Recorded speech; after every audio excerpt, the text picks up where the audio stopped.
नर तो नर की पर आएगा। नर, नर माने मनुष्य। मनुष्य अभी बताया, अभी अभी सुना, अभी अभी कान फूट गए।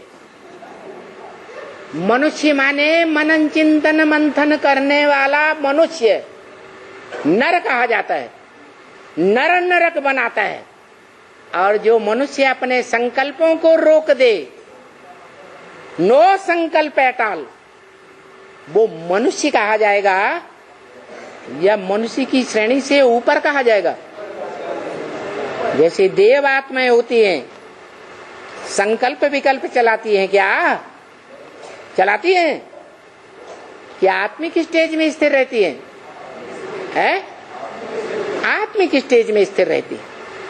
ऐसे ही जो नर रूप में पुरुषार्थ करने वाले ब्राह्मण हैं, एडवांस ब्राह्मणों की दुनिया में, वो अगर ऐसी प्रैक्टिस करते हैं, क्या नो संकल्प एटाल, इच्छा मात्रम अविद्या, कुछ भी नहीं चाहिए। क्या चाहिए? एक शिव बाबा, दूसरा न कोई। एक शिव बाबा ही याद आए, दूसरा कुछ याद नहीं आए। जिसके लिए गीता में बोला है, ऐसी स्टेज जिसकी है, जो ऐसी योग निष्ठा में स्थिर होता है कि मुझे ही याद करता है, मुझे ही ध्यान करता है। योग क्षेमम वहाम्यहम, मैं उसके अप्राप्त वस्तुओं की प्राप्ति कराता हूं, और जो प्राप्त वस्तु है उसकी सुरक्षा भी कराता हूं। क्या कहा?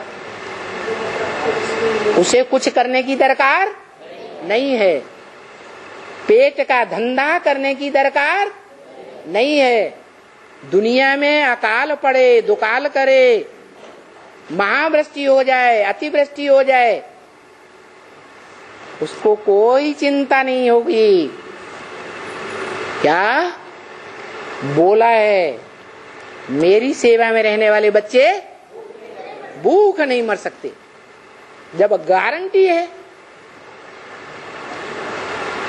तो योग क्षेमम वहाम्यहम, उसकी गारंटी की पूर्ति होनी है या नहीं होनी है? होनी है। फिर किस बात की चिंता?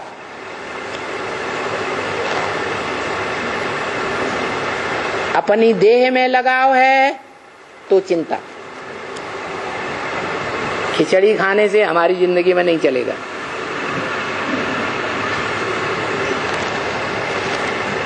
हमें तो ज्यादा पैसा चाहिए और षड्रस व्यंजन चाहिए। क्यों? क्योंकि मुसलमान 2500 वर्ष से हमारे बड़े दुश्मन रहे। गीता कहती है कोई किसी का दुश्मन नहीं,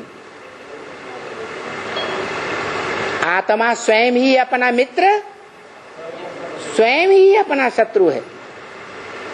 मुसलमानों के संग के रंग में आकर भारतवासियों ने जो लोभ का विकार धारण कर लिया, वो मुख में खाने पीने का लोभ विकार उनका बड़ा दुश्मन,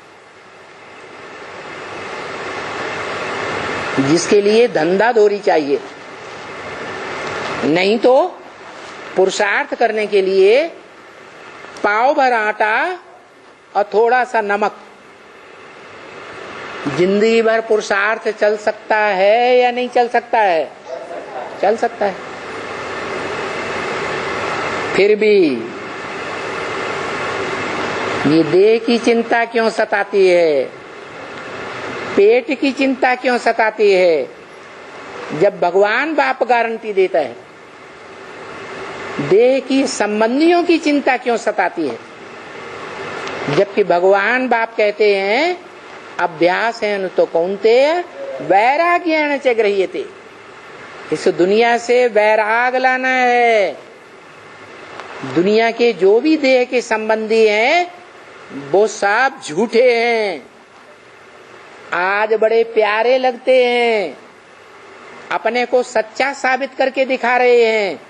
ऐसी परीक्षा होने वाली है माया की, सब चौकन्ने चौकड़ी काट जाएंगे। जैसे यज्ञ के आदि में हुआ था, क्या हुआ था?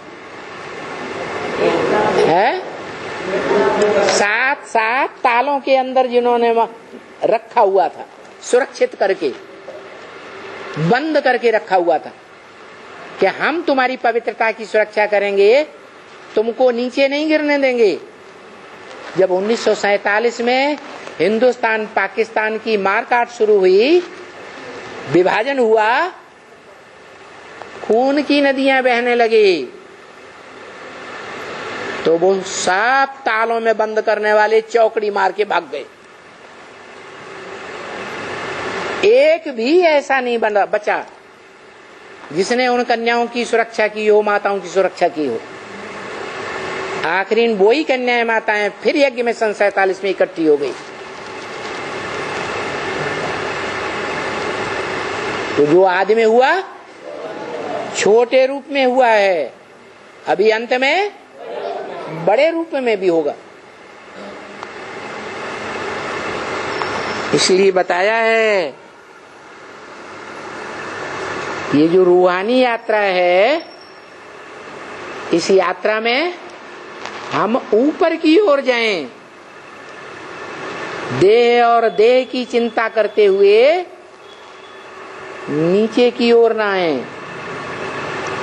अपनी देह की चिंता न करें बुद्धि से, देह के संबंधियों की भी चिंता न करें, उनका संग का रंग भी लेने की दरकार नहीं।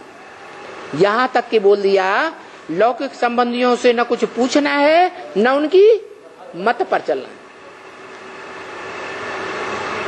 अगर पूछेंगे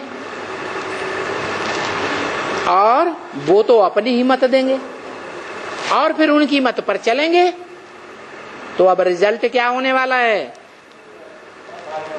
अभी अभी श्रीमत की बरखिलाफी करो और अभी अभी दंड भुगतो, ऐसा समय भी आने वाला है।